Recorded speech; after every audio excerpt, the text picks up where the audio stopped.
My name is Darcelle Edwin. I'm currently 30 weeks pregnant and I'm having a little girl.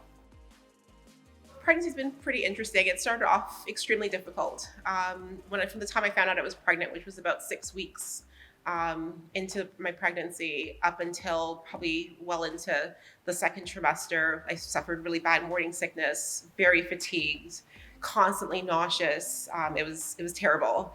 And I've been in contact with my midwife and GP who've been monitoring things, but thankfully nothing was seriously wrong. I was just on the higher end of the spectrum to experience unfortunate extreme symptoms of pregnancy. So it was hard because I knew I needed to eat and keep my nourishment up, but I was just struggling just to get something that I actually want to eat, essentially. Since then, I've been feeling better. It hasn't been as constant, thankfully. But I'm just now in the third trimester, so I'm looking forward to what's the final stage is going to be like. Being pregnant in the pandemic was definitely difficult. When I found out I was pregnant, I was furloughed at the time, so I mean, thankfully, I guess it was a good thing at that point because I wasn't working, so I was able to be at home to manage my symptoms and rest as I needed to, without knowing that I had the responsibility of having to go to work, even if I was working from home. The harder part for me was, I think, dealing with the emotional and mental challenges that came with it, because I knew, of course, everyone was separated from their loved ones and their friends at that time, but mine weren't just down the street. Mine were, across the Atlantic Ocean.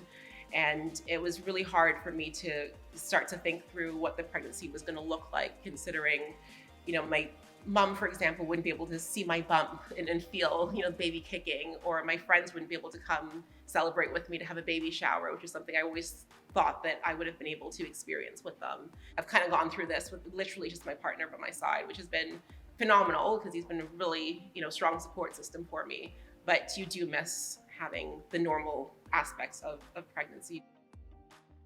Having, I guess, more time to reflect on my own and realize, just feeling a bit of homesickness, is I have been feeling symptoms of antenatal depression, which is something I didn't really know existed before I was pregnant, because commonly you hear of postnatal depression.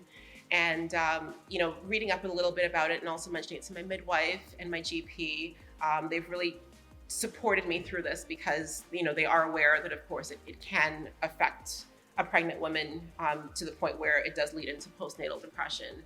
I have been speaking with them regularly, and they have been making appropriate referrals for me. So just to make sure that I am taking care of myself mentally as well as I am physically. I want to make sure that I'm enjoying this to the best of my ability. And sometimes it is hard because you feel down and sad and tearful, and you have no explanation for it. And then the guilt starts to weigh in, where you just start to feel, gosh, I should not be feeling this way.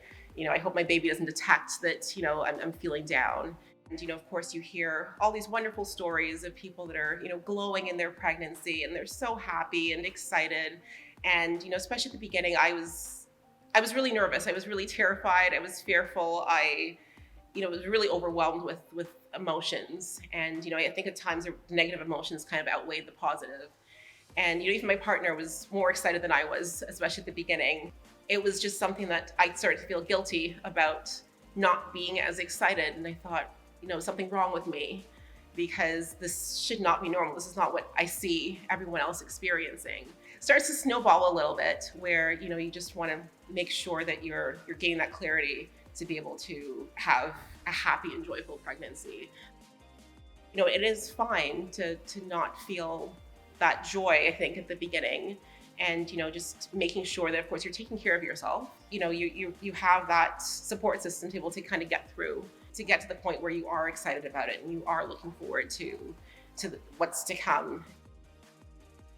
Like, for years, I've always actually felt really terrified about giving birth, and it was really just the labor portion that I've been terrified about.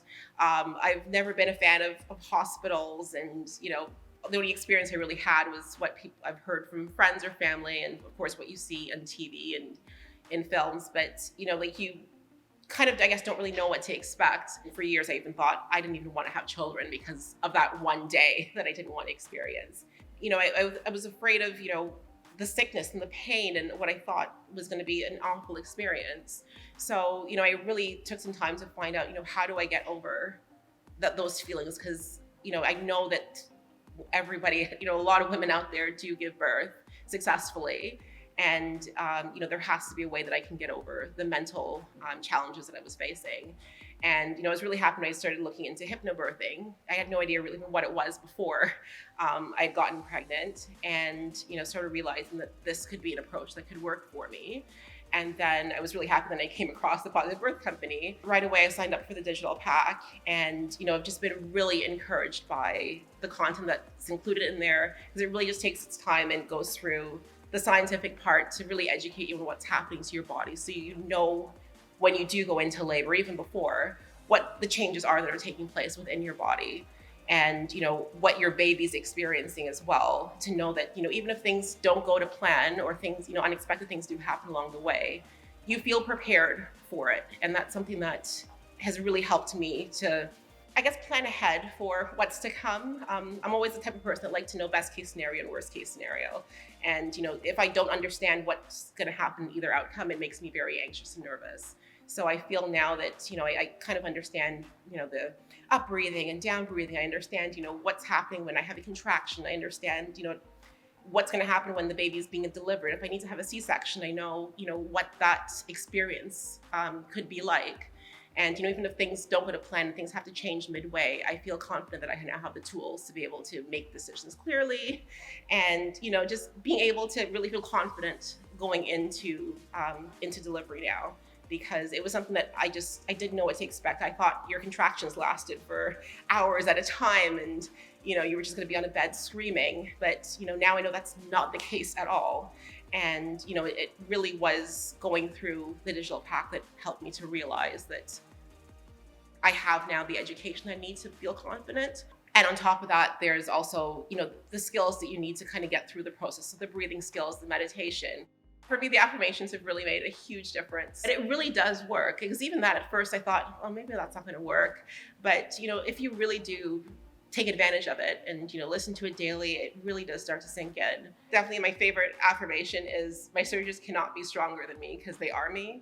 Because one thing that I've always been fearful of in terms of just being pregnant is the step of experiencing your surges. Now I feel confident that not only that do I know what happens during a surge, but I know that I can handle it no matter what it feels like. Going through this entire thing has made me realize that I am stronger than I think I am. I feel more confident even if I were to go into labor tomorrow. I'm not going to be as fearful as I was, 30 weeks ago. I'm prepared for this. I'm ready. I'm confident, and I'm really excited for getting my baby out so I can actually hold on to her. So. Yeah, it's really been a journey.